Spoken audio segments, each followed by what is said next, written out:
अस्सलामुअलैकुम। वीडियो को लाइक करें, हमारे चैनल को सब्सक्राइब करें और पास वाले बेल आइकॉन को दबा दें, जिससे आपको हमारी आने वाली हर न्यू वीडियो की नोटिफिकेशंस मिलती रहे। और बड़ा अजीम बरकत वाला वक्त है, शबे बारात इसे कहते हैं अवाम की ज़बान में। और ये हदीस में जो आया है इसका नाम है लैलतुल बरात, आज़ादी की रात। आज की रात यानी जैसे ही 14 शाबान का सूरज गुरूब होता है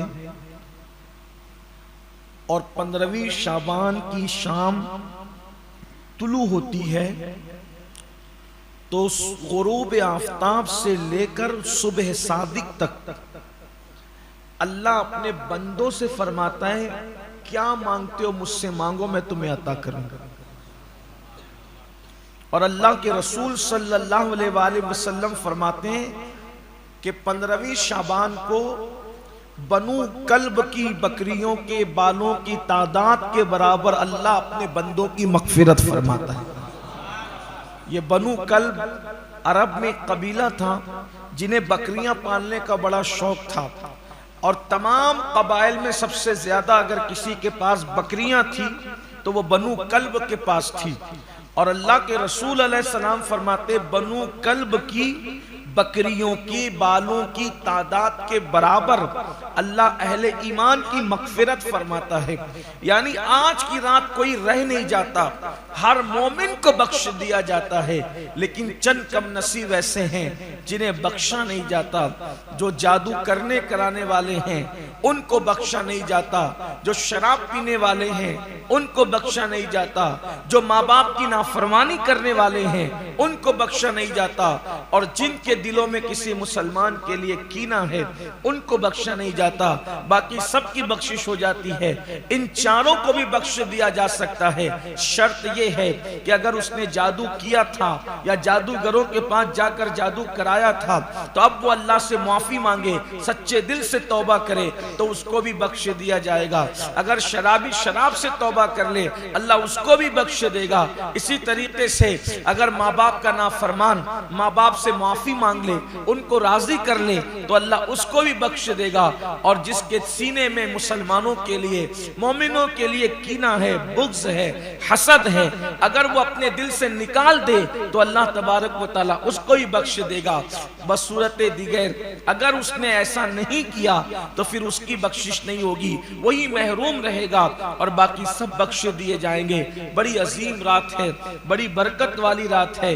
बाज़ अहादीस से अल्लाह के रसूल अलैहिस्सलाम का इस रात में कब्रिस्तान जाकर अपनी उम्मत के लिए मगफिरत तलब करना भी साबित है। लेकिन आज जो उन्वान हम आपके सामने पेश करना चाहते हैं वो ये है कि इस वक्त पूरी उम्मत, पूरी दुनिया इस्लाम मायूसी का शिकार है, अफसरदगी का शिकार है।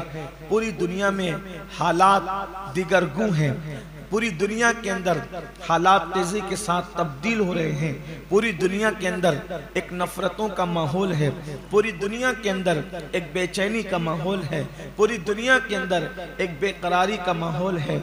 और याद रखें, सारे लोग दुनिया की दूसरी कौमें अपने अपने एतबार से अपने अपने हालात को देखकर, एजुकेशन को लेकर, दौलत को लेकर, मुआश को लेकर, मईशत को लेकर, फैमिली प्लानिंग को लेकर सब ने अपने अपने अंदाज में इंतजामात कर रखे हैं।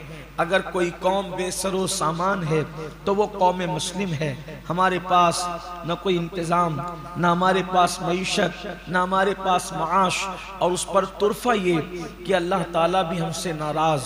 मेरे प्यारे आका इस्लाम के प्यारे दीवानों, मुसलमान अगर अल्लाह को राज़ी कर ले, अगर अल्लाह को मना ले तो याद रखिए अल्लाह अगर हमारी मदद करे, हमारी इमदाद करे तो दुनिया की सारी कौमें हमारे कदमों में आने में मजबूर हो जाएगी, हमारे कदमों में गिरने पर मजबूर हो जाएगी। उस कब होगी? जिस वक्त मेरा अल्लाह हमारी मदद करे, हमें मुआफ़ करे।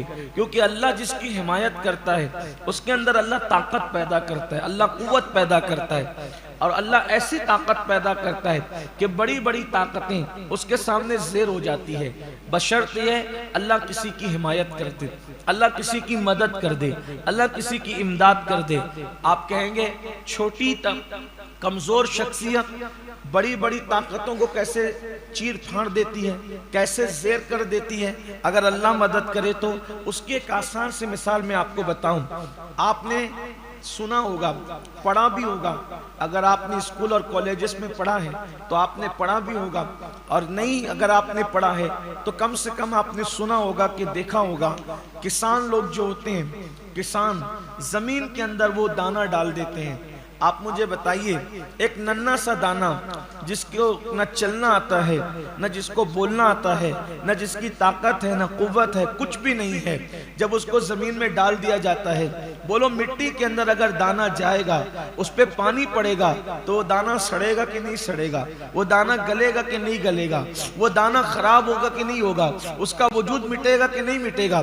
ये होता है और बिल्कुल ऐसा ही होता है। लेकिन अगर मेरा अल्लाह किसी दाने की मदद कर दे तो मिट्टी में पड़े रहने के बावजूद, पानी में पड़े रहने के बावजूद न वो दाना सड़ता है, न गलता है, न खत्म होता है, बल्कि अल्लाह उस दाने में इतनी ताकत पैदा कर देता है कि कितनी सख्त है ये जमीन। अगर इस जमीन को हम नाखून से कुरेदें तो हमारा नाखून टूट सकता है, नाखून जख्मी हो सकता है, इतनी सख्त है जमीन।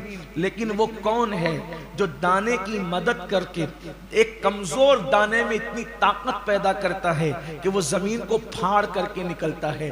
और वो कमजोर दाना हमें पैगाम देता है कि अगर अल्लाह वादहू ला शरीक, अल्लाह कादिर कय्यूम एक मुर्दा दाने की मदद कर दे तो वो जमीन को फाड़ सकता है। कहां जमीन की शक्ति, कहां जमीन की ताकत, और कहां वो छोटा सा कमजोर सा दाना, कहां वो मुर्दा सा दाना। तो पता चला अल्लाह अगर दाने की मदद करे, हिमायत करे, तो जमीन की ताकत उसके सामने हार जाती है और वो जमीन को फाड़ करके निकलता है। और कितनी खामोशी से निकलता है, ना कोई हंगामा होता है, ना कोई धमाका होता है, ना कोई चीख पुकार होती है। बोलो वो अपनी जगह बनाकर निकलता है कि नहीं निकलता है। तो मुसलमानों, आज अल्लाह हमसे नाराज है शायद, इसीलिए तो अल्लाह अकबर, दुनिया हमारी दुश्मन बनी हुई है। आप कहेंगे हम अल्लाह हमसे नाराज क्यों है? सिर्फ नाराज ही नहीं है बल्कि अल्लाह हमसे नफरत भी करता है। किन लोगों से? यहां हमसे मुराद कौन लोग? जो गुनाह करे, जो अल्लाह की नाफरमानी करे। अल्लाह तबारक व तआला फरमाता है, हदीस कुदसी में आता है, हदीस कुदसी में अल्लाह फरमाता है, जो मेरी फरमाबरदारी करते हैं, जो मेरे फरमाबरदार हैं, मैं उनसे मोहब्बत करता हूं और उन पर रहमत करता हूं और मैं उनको नवाजता हूं, उनकी मोहब्बतों को लोगों के दिलों में पैदा करता हूं। और वो लोग जो मेरी नाफरमानी करते हैं, फिर मैं उनसे नफरत करता हूं, उन पे लानत करता हूं और उस लानत का असर उनकी 7 पुश्तों तक पहुंचाता हूं।